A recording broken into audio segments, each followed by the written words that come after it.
Hi, my name is Ron, and this time we'll be studying a pictograph at Mount Sinai. Yes, a pictograph at Mount Sinai, which is, just so happens to be, the very first commandment.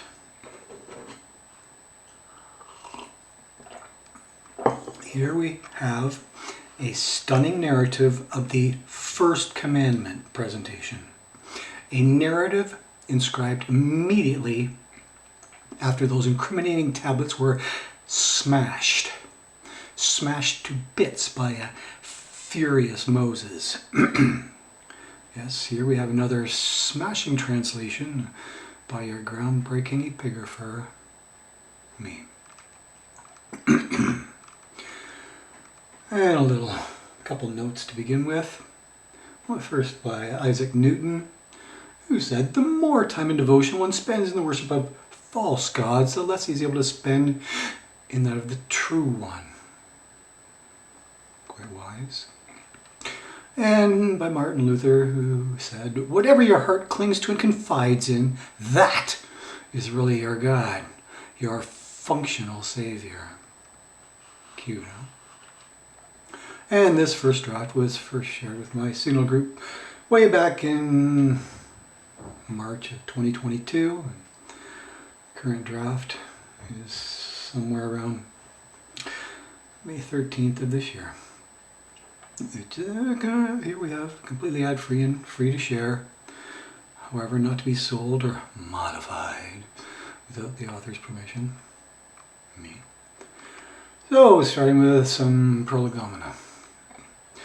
Now, just before starting this most daunting article, I was tuning into my daily dose of Greek, specifically tuning into an episode entitled The Heart of Interpretation, watching this extended episode with a mighty keen interest. Yes, I also wear keen shoes and happen to like Craig Keener. So with a keen interest in this particular episode, since I was anxious to see the present state of Greek diagramming, to see the present state of the art regarding Greek grammar and syntax, regarding the systematic ordering of words and sentences, an ordering that is often confusing in the inconsistent Greek, and also inconsistent in the much later Arabic.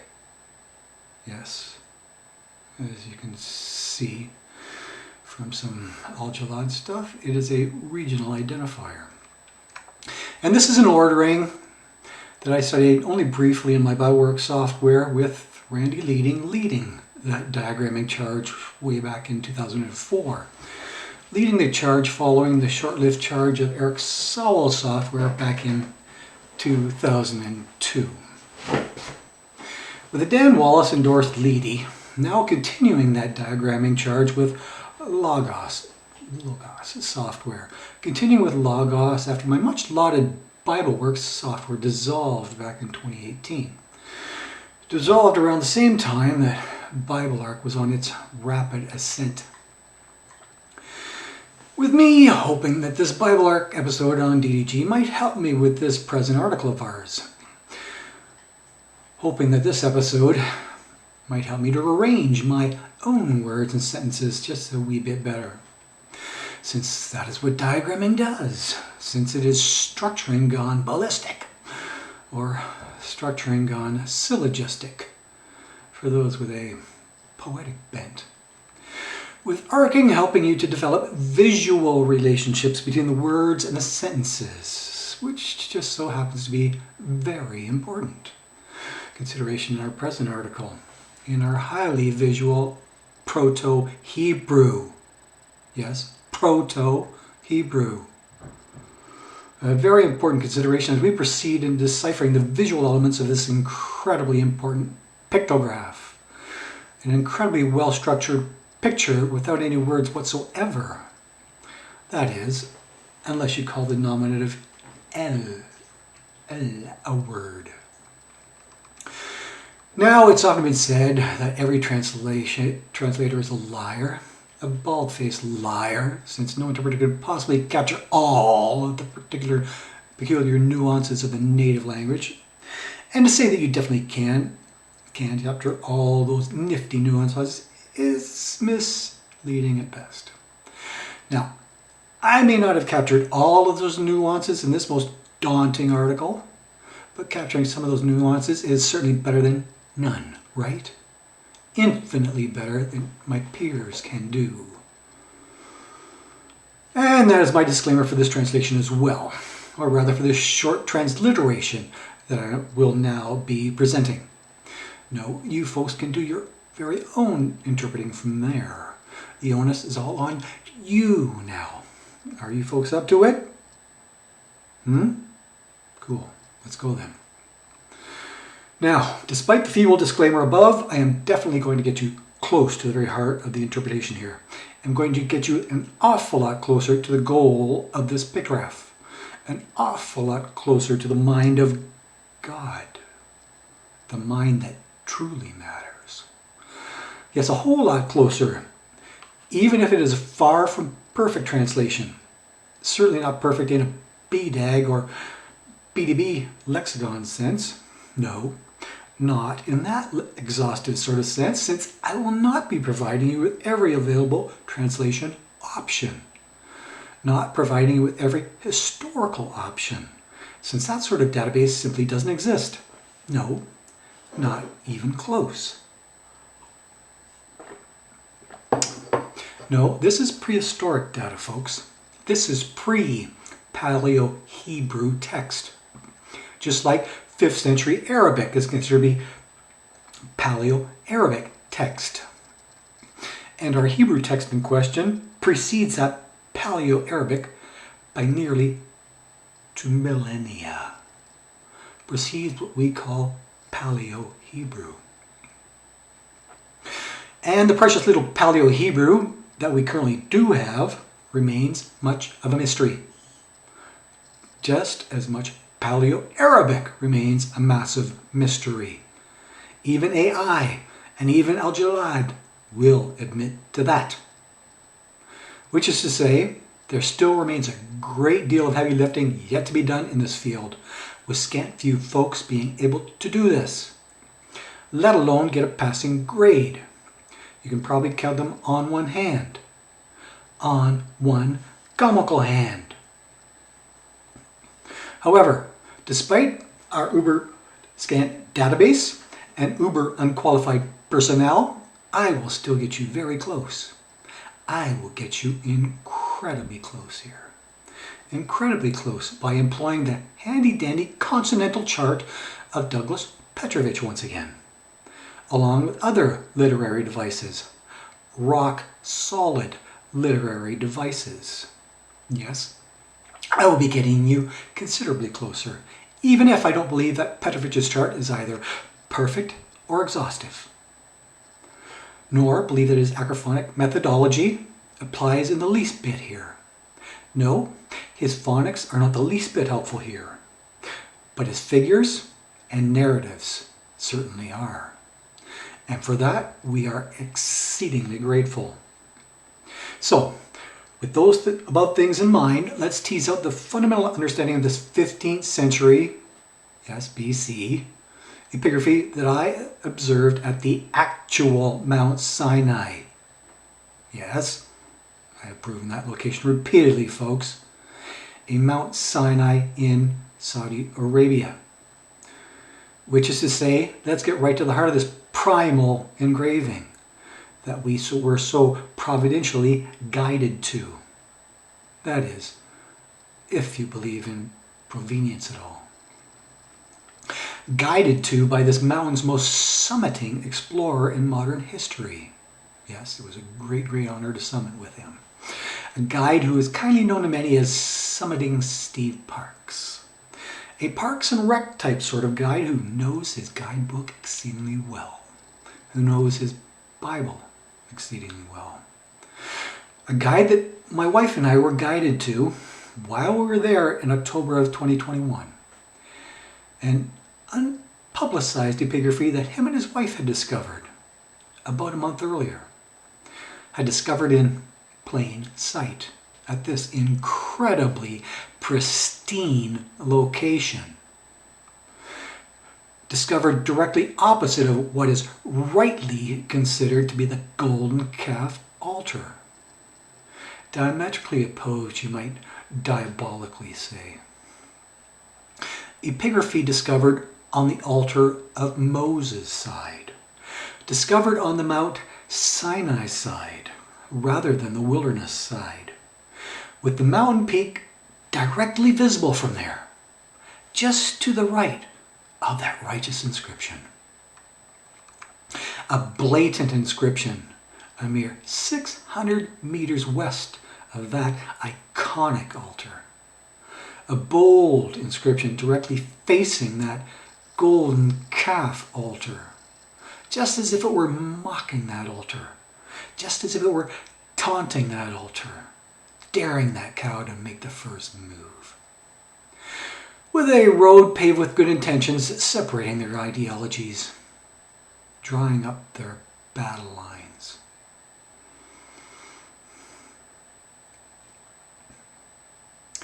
A road that was wonderfully paved last year, uncovering artifacts, no doubt. Then, to add to the amazing correlation of ours, we have what appears to be a judgment seat nearby. A seat we read of in Exodus 18:13. Yes, this unlettered photo here. A judgment seat facing that altar as well. A judgment seat just a stone's throw away from our inscription. Nearly in line with our petroglyph panel. Yes, our groundbreaking Proto-Hebrew inscription. Proto-Hebrew inscription that told us how long it took those Hebrews to get there. Yes, Exodus 19:1. And here you may see that inscription as well.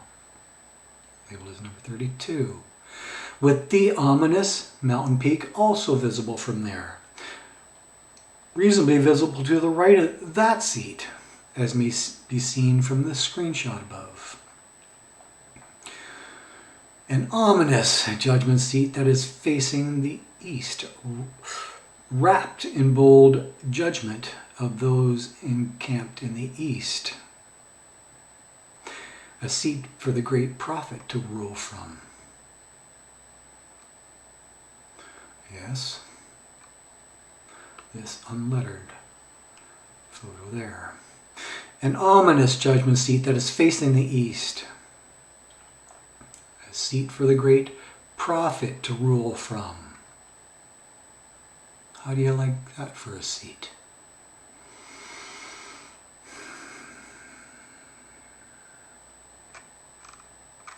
A highly fitting judgment seat, a form-fitting seat, you might even say, almost in the form of a royal throne.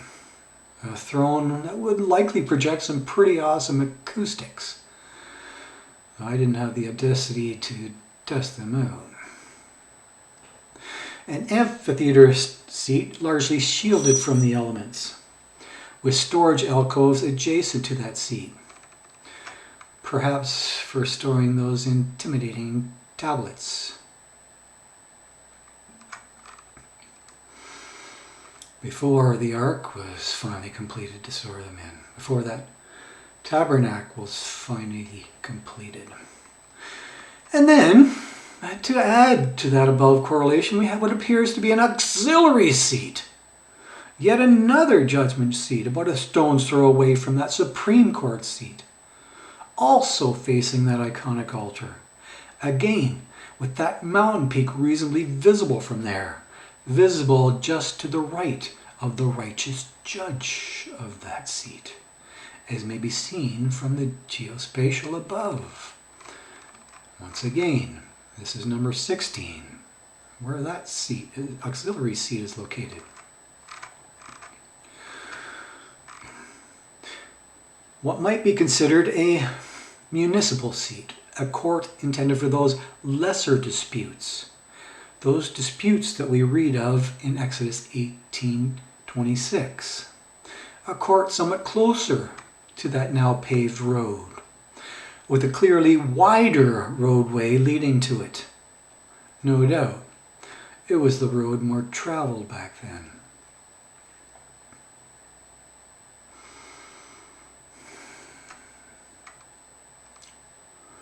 So, what we have here in terms of artifacts is correlation upon correlation upon correlation upon correlation. Geolocation probabilities that you really ought to be fearful of at this point. So, even if you were not mentally moved by my earlier statistical analysis, by my earlier mathematical probabilities, you probably should be at this point. Probably should be at this point. However, that is getting away from our self-attesting inscription, getting away from our incredibly well-conceived and most deliberate inscription. No, that math, that's meat for another day, since you probably couldn't appreciate it anyway.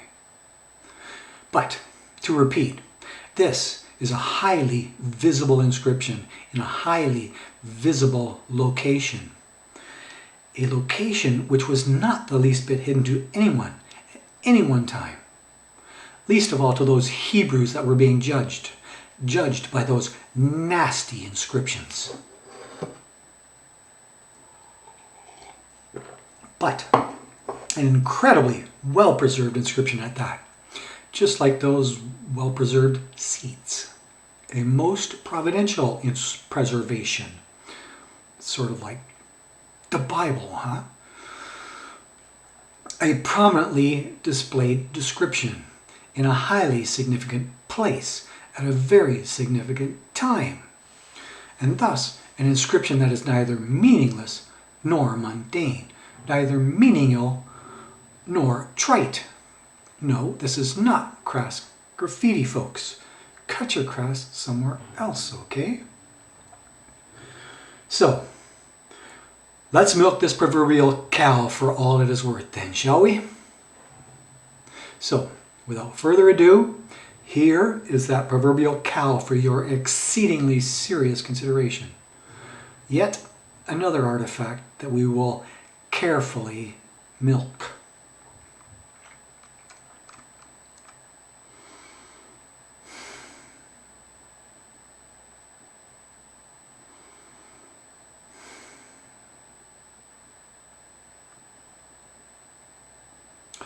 A photo I took less than a month ago.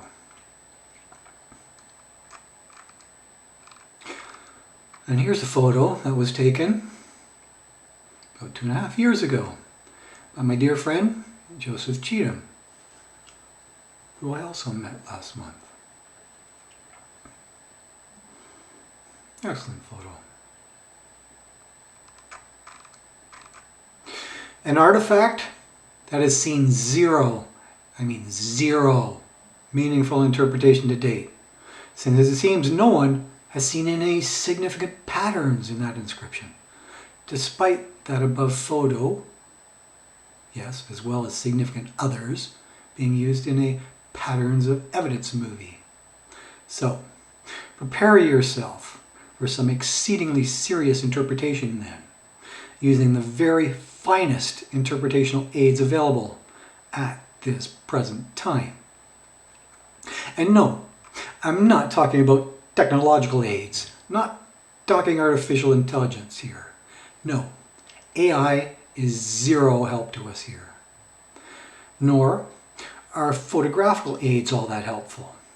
Not the lengthy photogrammetry, 360 degree, 3D, spatial, nor geospatial photography that I performed on this inscription. Not even the lengthy 3D scanning that I performed on this inscription. Rather, I'm talking about using epigraphical aids here. Talking about using your standard graphs and charts of the paleo industry, along with my solid additions, of course. And to that textual end, here is our good Dr. Petrovich's chart once again. An epigrapher that I have tremendous love and respect for, whose paradigm has considerable correspondence with mine, and an epigrapher that I've had considerable correspondence with. Yes, as I have had with a great many prominent epigraphers. Here's that chart once again. And we'll refer back to this in a bit. A very solid chart of Hebrew inscriptions, and I happen to like it. Like it a lot. Even if that chart has a markedly limited database. Yes, limited by its geography and its paradigm. And even if somewhat erroneous, well, according to Collis anyway. Still, a chart strongly endorsed by the matchless Miles Jones, who's not related to Andrew or Indiana, as well as endorsed by the Jewish prudent Jeff Benner, whose ancienthebrew.org site also borrows from the weaker Strong's, as in Strong's Concordance, which doesn't concord nearly as well. Despite all that, a highly underrated chart in the paleo industry, despite Petrovich building upon Gardner's seminal chart, as well as Albright's, as well as building upon the chart of his octogenarian mentor, Brian Edric Collis. Building upon Collis, yes, or so Petro tells me, even though Collis has far more inclusive paradigm and a far more inclusive geography, or so Collis tells me anyway. Collis, who is currently on a rampage against the establishment. Yeah. And a well-deserved rampage of that, kicking academic butt. Whereas Petrovich is still a wee bit stodgy. Still catering to the establishment, trying to change the system from within. A very lost cause, it seems. So, are you intrigued yet? Intrigued with what our methodology might look like? Yeah, good. Then stick with us for the next part. Stick with us for a thorough examination of those stick figures above, since they are far more than figures. They are a serious narrative of life and death.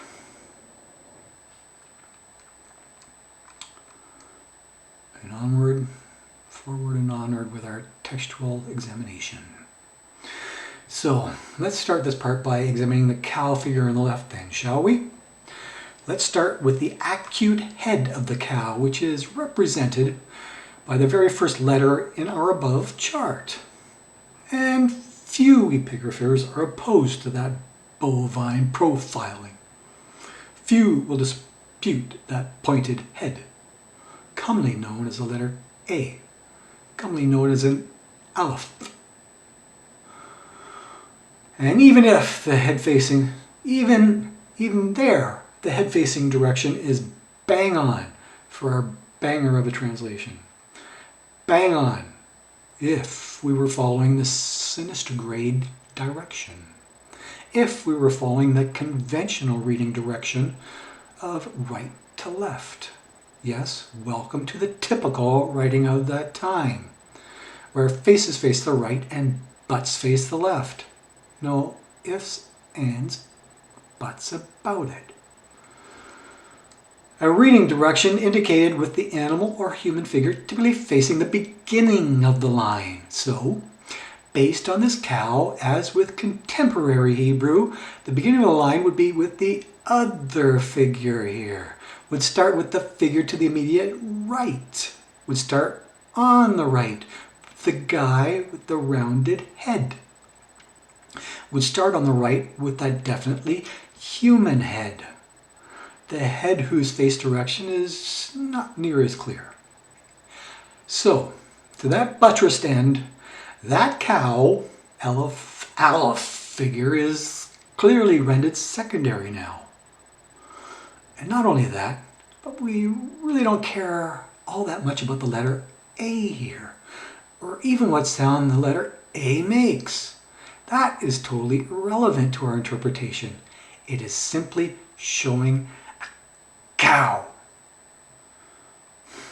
Sorry, Dr. Petra, but we are not playing those consonantal games with this profound petroglyph. Not playing those Rudolph the Red-Nosed games here with his not-so-shiny nose. No, this is not acrophonic script that we are sounding out. This is something else entirely. Let your elves play it somewhere else, okay? This is merely a pictograph. Now, based on those obverse horizontal lines through their respective abdomens, this pictograph is all about contrasting that aleph figure with what appears to be a very human figure, with what appears to be a mosaic figure, a figure that seems to indicate a man with a certain imperative. An imperative being indicated by what may be perceived as pillars in his hands. No, I'm not making this up, folks. Pillar is in the 6th row of our above chart. Do check it out. So, this pillarizing figure may quite rightly be perceived as the Vav of our chart. Yes, the ancient Vav that morphed into a Vav. No big morphing deal, huh? Sounds pretty much the same. Now, it only takes a minimal stretch of the imagination to perceive those pillars in his hands as being those inaugural tablets. Those tablets commonly known as the 10 Commandments. That is, unless this guy is actually a giant with gigantic fingers. A giant giving us the fingers, giving us a 60s peace sign. But that is giant speculation. All humor aside, giant tablets that may have been as large as 24 inches tall in order to tightly squeeze them into the Ark of the Covenant. Though Glenn Fritz thinks those tablets may have been scaled down a wee bit. Not nearly as gigantic as that Rembrandt painting indicates, slightly less than a cubit tall instead of your standard cubit.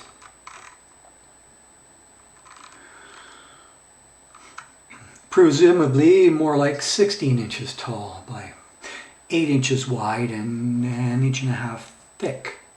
Legal sized tablets written on by the finger of God. But still reasonably tall and still reasonably thick. Eminently visible to the masses. Possibly white marble slabs. Slabs readily available at the summit of that mountain. Slabs that stick out like a spear in its side. Slabs with double-sided writing upon them. An economic writing of this divine theonomy. Double-sided writing in order to get those slabs down to an ergonomic 36 pounds.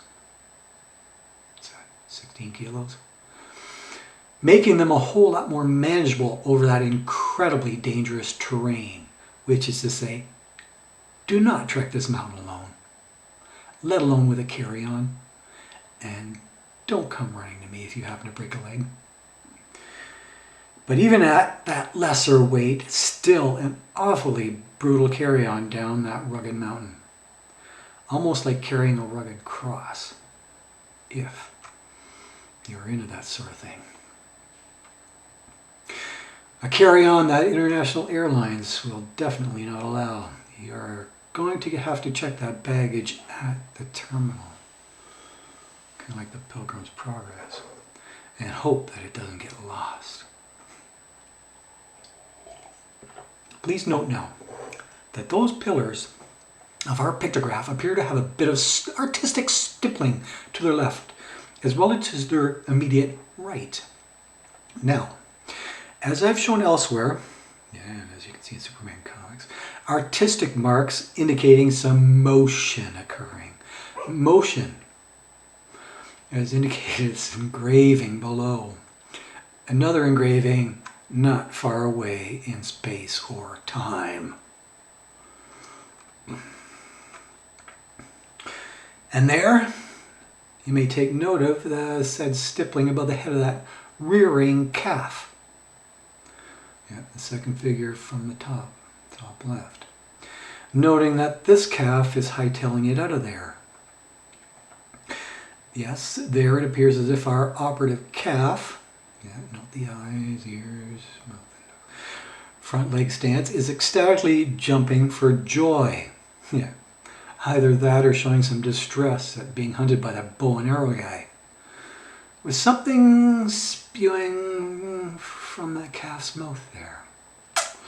Quite possibly blood. All other figures there appear to have their feet planted firmly on the ground. They are not afraid of the big bad bowman, who may have been an Amalekite. Now, not to be confused with our dear Scott Stripling, I believe that this body stippling effect is how those artists wanted to draw your attention to motion, to a movement of some sort, to a rapid sort of motion, sort of like your Superman comics. And as a brief aside, I happen to support Scott's rapid motion on his lead tablet as well. I fully support his rapid release of information, since getting prior academic consensus is just a pipe dream, a smokescreen of screw tape proportions. It sort of makes me want to roll on the ground laughing instead of gaslighting Scott up. What a bunch of ungrounded screwballs, including the godfather of that mob. Having said all of that, I would now like to draw your attention back to our operative engraving. I'd like to draw your attention to a vertical line to the far right on our operative boulder. A lackluster line that you may have overlooked. Now, this faded line is to the far right of that sentence. The far right of our narrative. So this is where you would actually start your reading proper. A line that may be slightly worn by frequent touch, worn like the vav of our previous translation, worn out like that black stone of Kaaba fame, worn out by the kisses of millions of Muslims.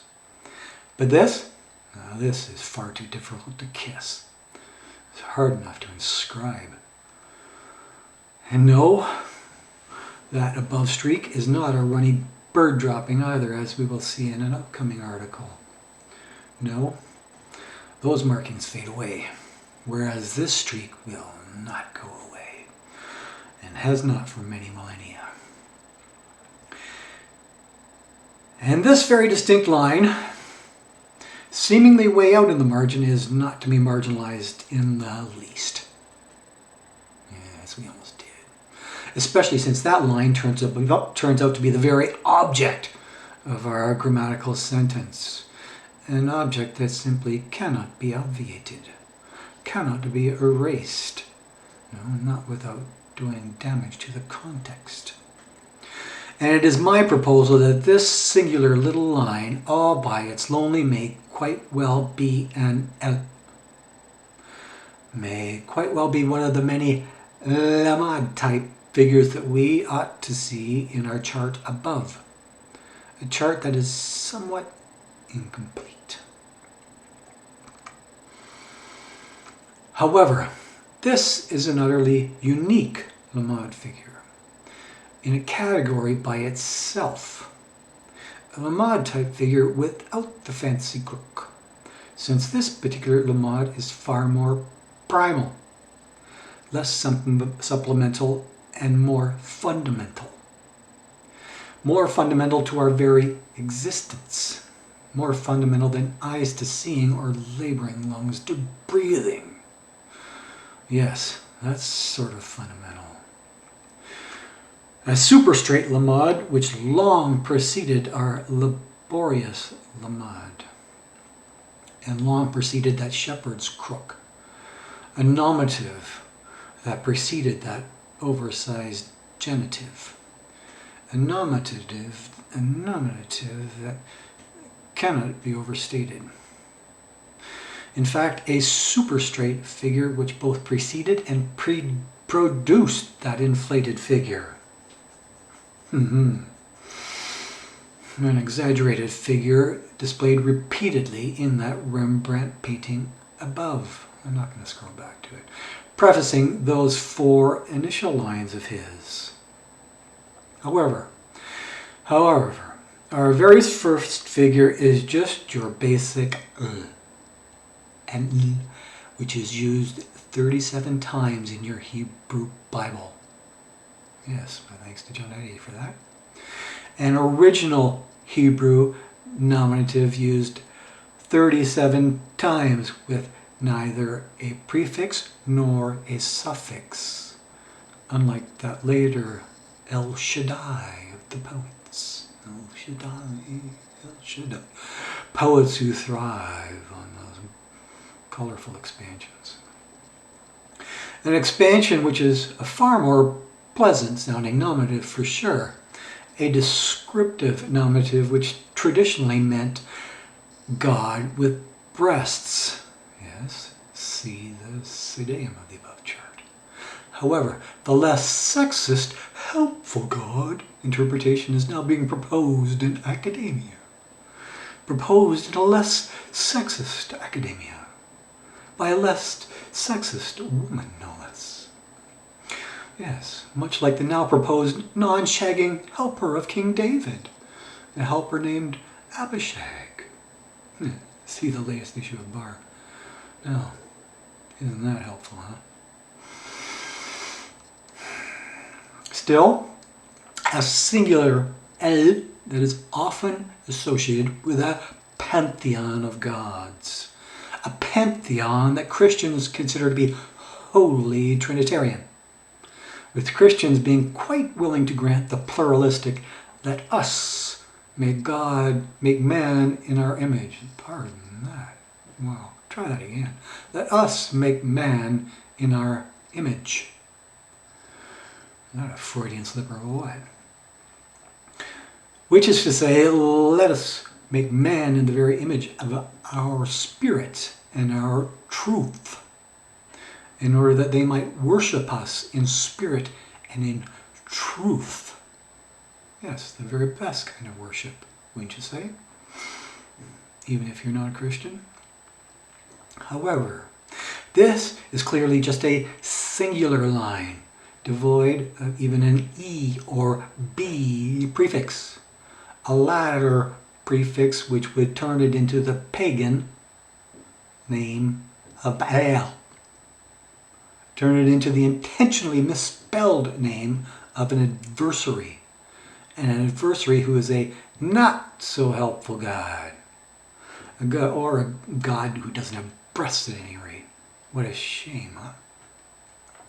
A not so helpful God who is more inclined to be aloof, lecherous, and given to drunkenness, according to Dr. Austin Sorrells.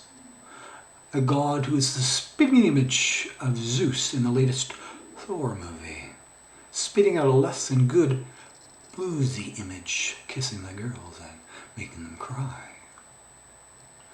That being said, you may call our good God an ill, if you prefer the more Mesopotamian description of God, which is to say, call him the Mesopotamian description of a Holy Spirit, wind, or ghost type of Lord. Just as long as you don't double down on the part. So No, that would be a gross misrepresentation, since he is certainly not ill and has no ill intent. Not only that, but he is far more than just your basic storm deity.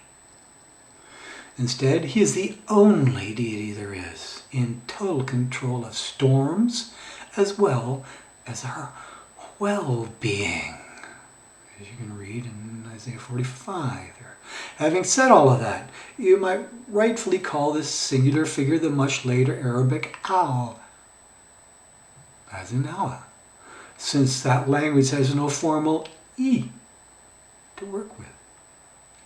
So that substitution would be reasonably utilitarian.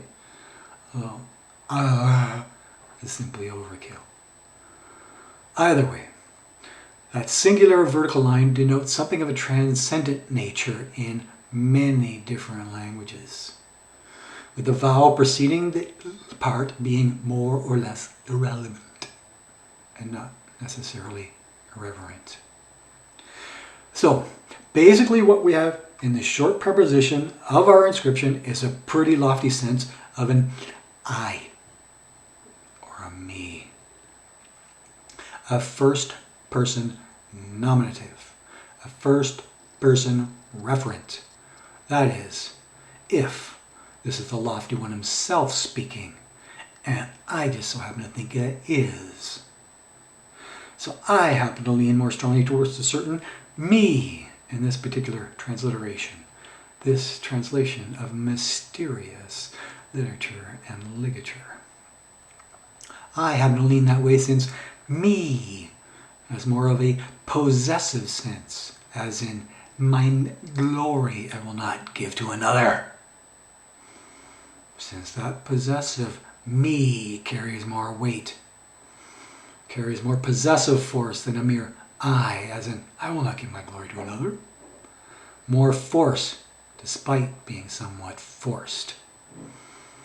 Now, just as a side note, this front-loaded side stroke is not just a scurrilous engraving, not just a spurious stroke in order to get things started on this intimidating page, as if this author didn't know what to say.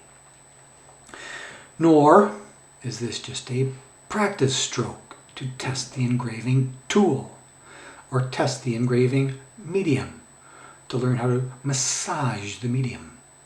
No, our author knew his tool. Now, there's a fair amount of difficulty in engraving rock. I tried. Difficulty like smashing your hand or getting sandstone in your eyes. Least of all, falling from this treacherous height. Practice somewhere else, thank you very much. But, continuing on with our translation, this is a singular stroke that appears to occupy the heavens, a stroke way up in space, relative to that mosaic figure, or up by a good few inches at least. An elevated stroke signifying that this imperative of Moses was coming from up above, that this was an imperative from the heavens, so to speak. An imperative in the order of a transcendent being, either saying, thou shalt or thou shalt not. And again, I'm leaning towards the latter imperative, just because it is a stronger imperative. No is a considerably stronger word. Now, despite the very strong imperative, this engraving appears to be a Lord-friendly recounting of a very recent event. A narrative of a highly pivotal event at that very pivotal mountain. A narrative that insists that Moses is actually the good guy, despite the horizontal projection of our Petrovich chart. Note the first figure in that chart and the last figure in the chart and which way it is projecting, as opposed to the projection in our inscription. Yes, despite the prevailing direction that our Tov is facing. since that Tov is actually facing the right way for our context.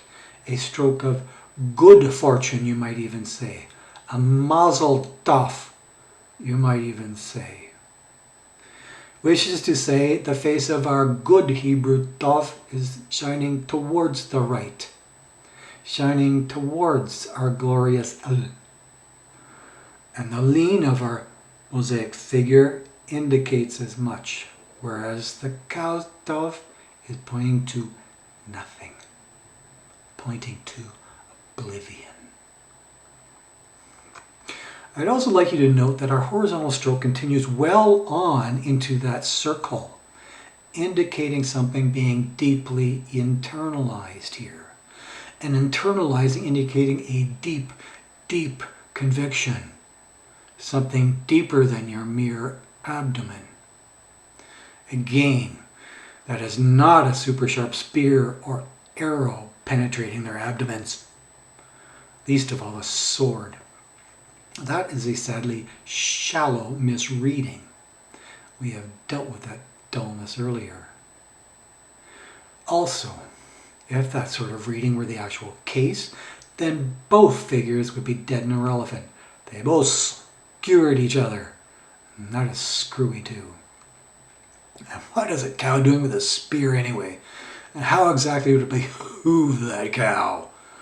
Would that cow eat human burgers? As we would eat cow burgers? But seriously, folks. Historically speaking, this penetrating stroke generally refers to the internals of the heart in your standard Ugaritic literature. As in, I heart you. You get the picture, right? Or page 1 picture? Not too confusing, huh?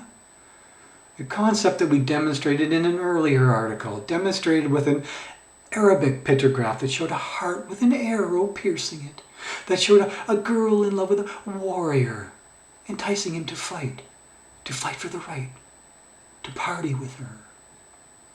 Yes, likely written by that busty girl in a passionate moment.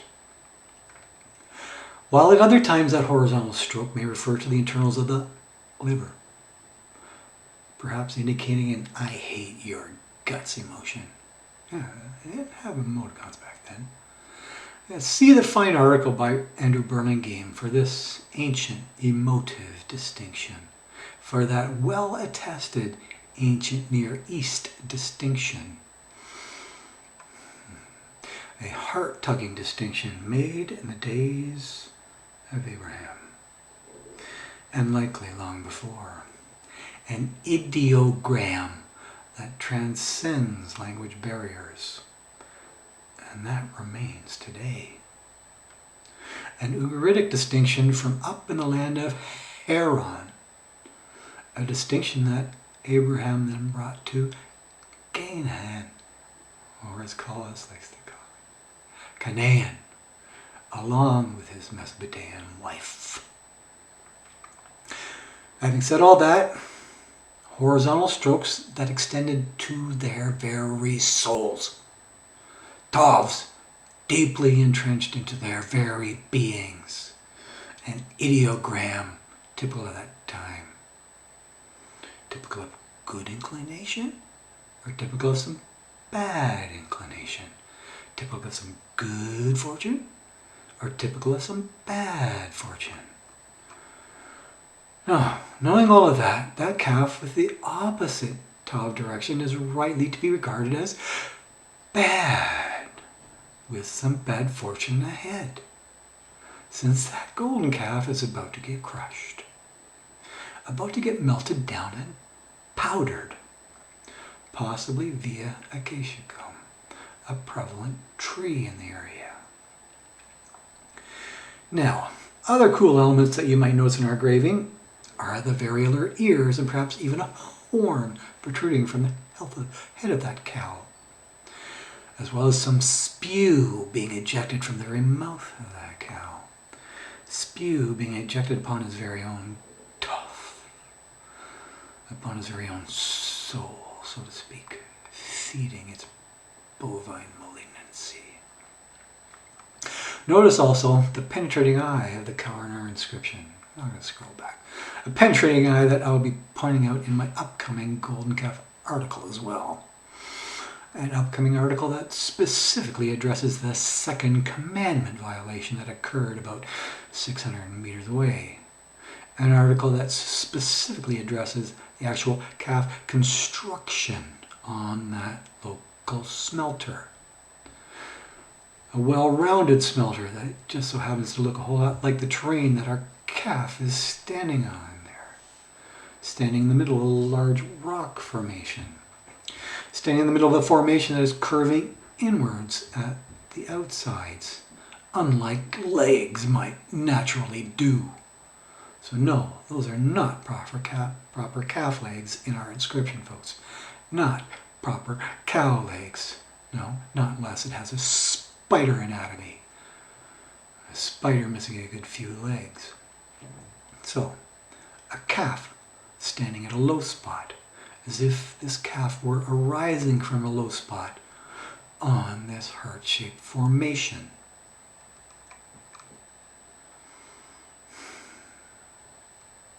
Arising from a valley, or to give you a bit of a heads up, arising from a boulder that was extensively drilled and chiseled to make a form. Following that, a calf pictured as arising from the exhaust vent of a very well contoured combustion chamber. A chamber with a large venturi opening, as you will see. A large venturi opening in order to drive the hot combustion air, yes, the descending katabatic wind at sundown, from the nearby mountain directly into their fuel of choice. Charcoal. A hyper-dried wood from an easily built kiln. A kiln that we will also be showing you just a little bit later in our next article. But for now, here's a sneak peek of that working class smelter, the business end of that iconic smelter.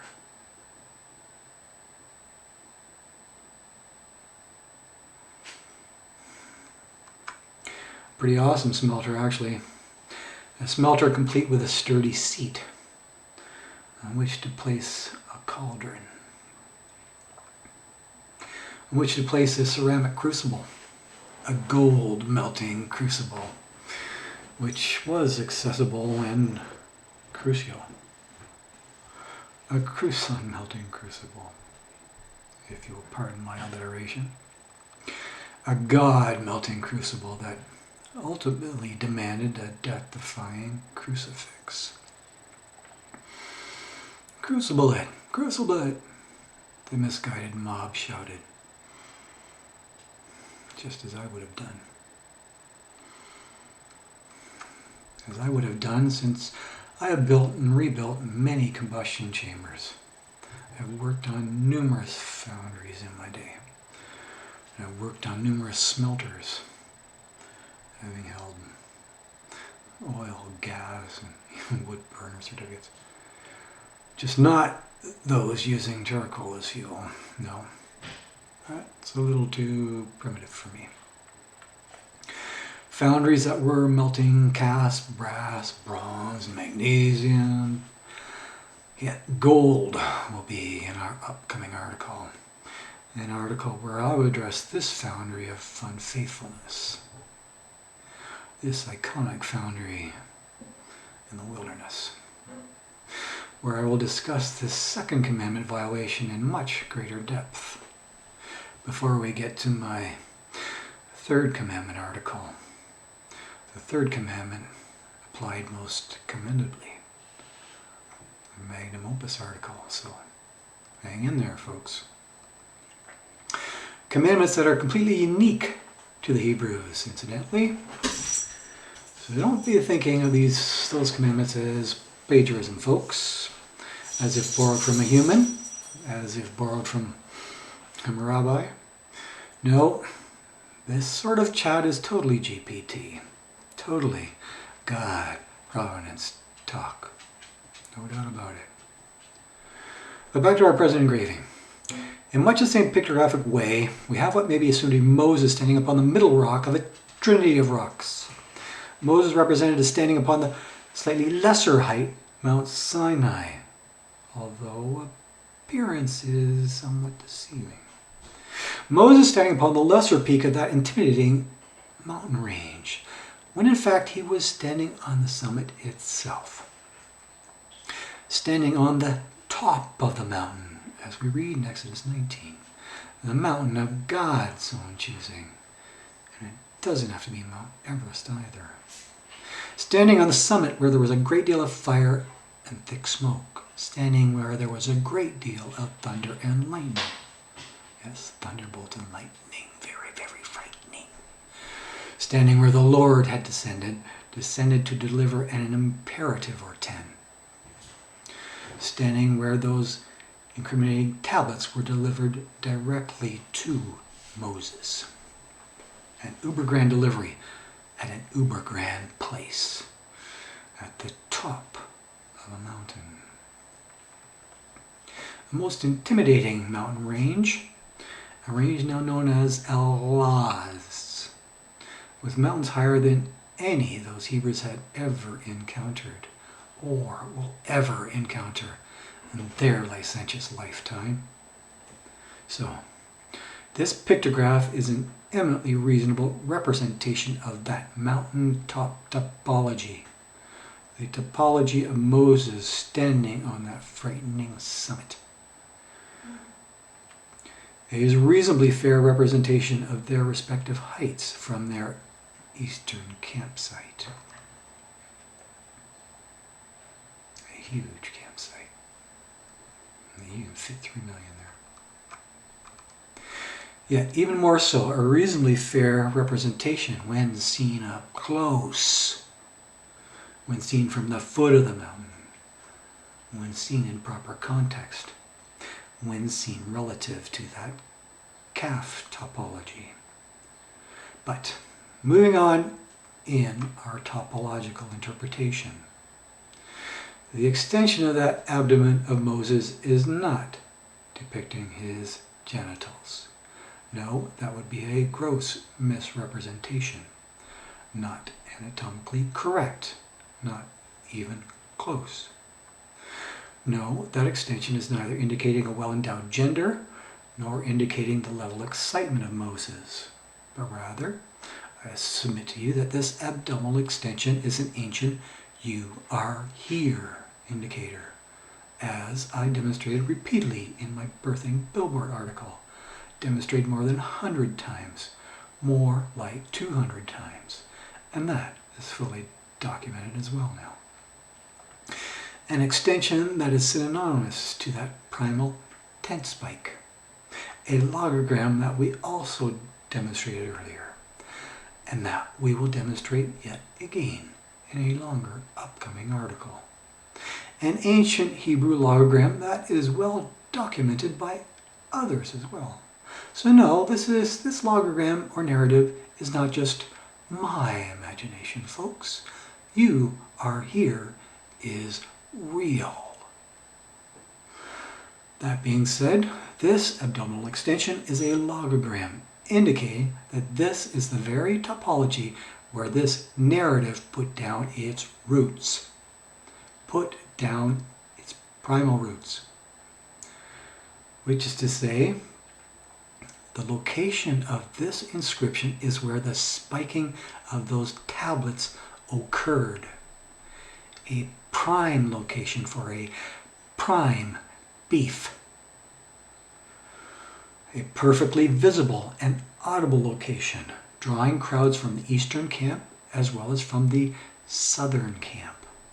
A perfect location for a godly put down, about 600 yards from that calf. A spiking to spite its bovine face. A location that now has a wonderfully paved road, bisecting those competing ideologies, bisecting that plain at the mountain base. And I fully expect the road to that golden calf smelter will soon be paved as well, for all you pavement lovers out there. Now, as for the roads to those judgment seats, not nearly as likely. Now, to repeat myself, I'm betting that the stippling surrounding those pillars was to indicate a rapid motion, was to indicate a furious smashing of those tablets at that very location, as in Hulk smash, if you get my Marvel meaning, possibly splitting those rocks below it.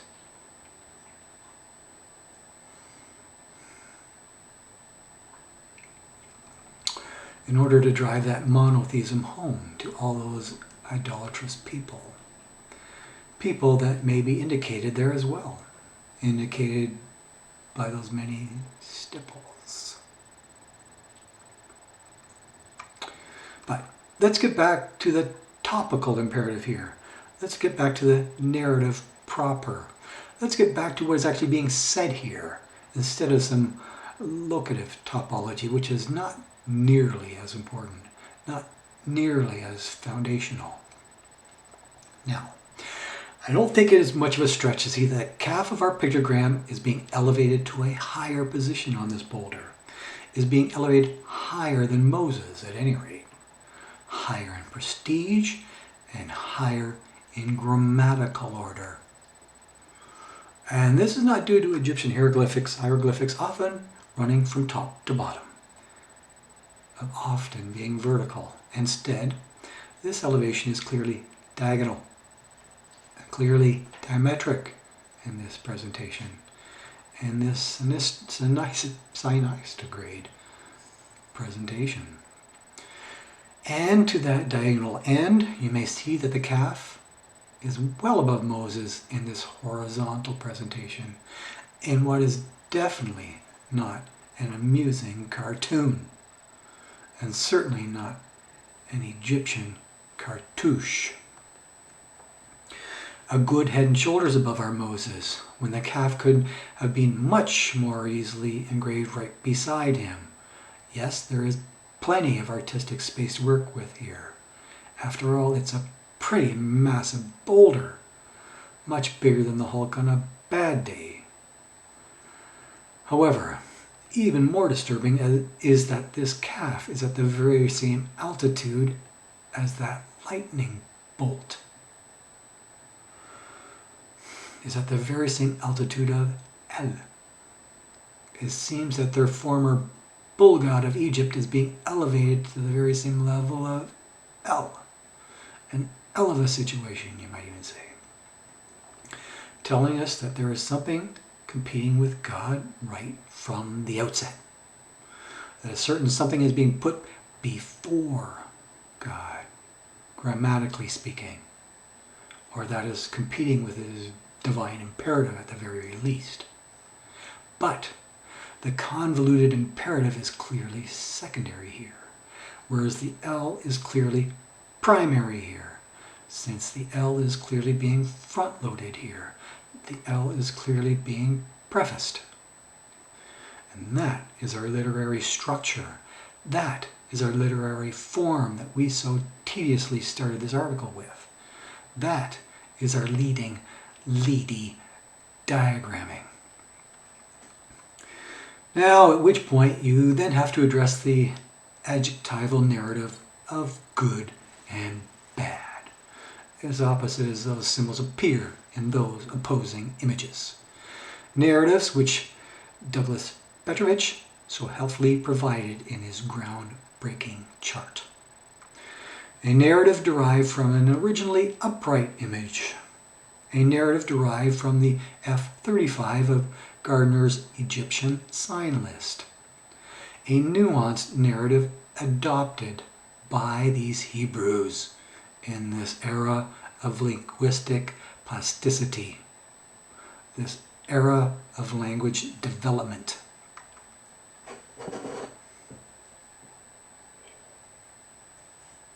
At which point, you simply have to factor into this narrative the operative imperative of either shall or shall not. Factor in the verbal imperative of those pillars in their proper context. And the adjectival narrative gives that away, telling you what is totally bad, telling you what is mere moo spew, while at the same time keeping in mind the bold positioning of those competing images in order to derive our subversive subject, as well as our objective object. And again, I'm not talking about the bold positioning of Moses versus the calf here, and even less so the fanciful speculation of Moses sacrificing some elevated red or yellow cow here. Again, those are neither knives nor swords. Have you been following anything I've said so far?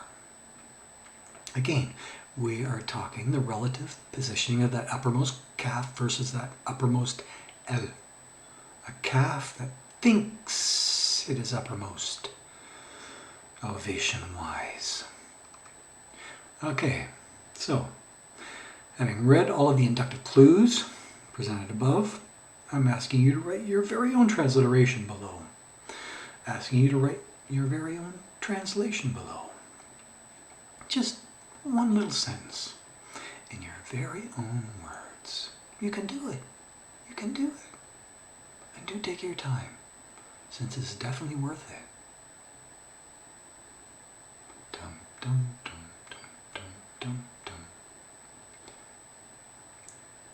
No? Why not? Curious? Not enough time? Not enough space? Or do you think this inscription is virtually meaningless and in a meaningless location? Even after I've just given you that amazing confluence of locations above.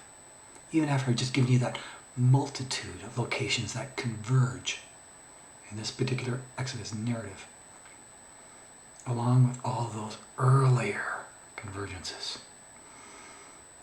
Is that you still want to believe in an Egyptian location of your precious Mount Sinai? In your specious Mount Sinai? Specious Mount Sinai? Despite the profound lack of artifacts there? So where's your credibility now, huh? Since I've already proven you utterly wrong in my earlier article.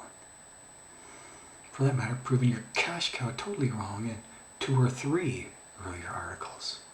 Proven you utterly wrong with science. And proven you utterly wrong with epigraphy. In fact, I've proven you more than 1,000,000 to 1 wrong, epigraphically speaking, despite giving you uber generous odds. Uber generous odds on only one of those local inscriptions, with that other inscription being equally as devastating, with more devastation to come. So you're probably terribly wrong on your meaningless ideology impression as well. Terribly wrong in this being a menial task, let alone a menial location. It seems you clearly haven't read my earlier articles then, or seen them on my YouTube channel, despite being published for over a year now. You are either loopy or out of the loop. Or perhaps you're just waiting for some academic consensus on my earlier articles. Some academic consensus. An overwhelming academic consensus from a bunch of cowards. Cowards that have definitely seen my work. Definitely seen my work. Key players that have not responded in the least, even when soundly rebutted. Sorry folks, but that academic dream is not about to happen for you. No, not before his kingdom comes at any rate. Nope, you're completely on your own here, reader. How do you like them autonomy apples? How do you like your free will now? So, do promise me that you will read those free articles then, or at the very least, promise to watch that above shorter proof on YouTube then. A proof without any advertising whatsoever, since I don't need the money. Before moving on to this fitting conclusion, as fitting as a judgment seat, perhaps, this highly grammatical and fitting conclusion that I have provided below, before rendering your ill-informed judgment, lest ill render judgment unto you. Okay, moving on to our fitting conclusion. So, based on the above information, you should clearly be able to transliterate me. Thou shalt have no other gods before. Me. Thou shalt have no other gods before.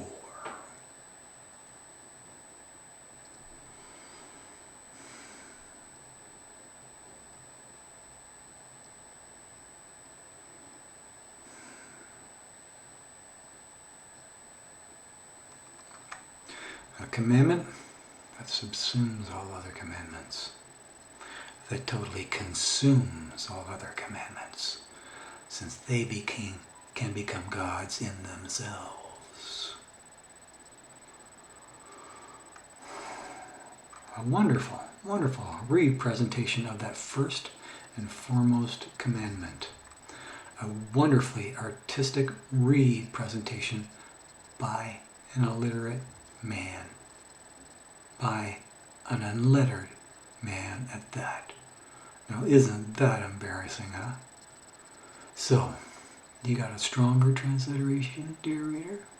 Or a better interpretation? An interpretation of such immense proportions? Of such worthy proportions? An interpretation that suits the immediate context better? An interpretation that's even more integrated and even more innate? That is even more cumulative, as well as coherent? That is even more systematic and yet simplistic? If so, I would really love to hear it. Would just love to have my ears tickled by it. Yeah, just love it. Cheers.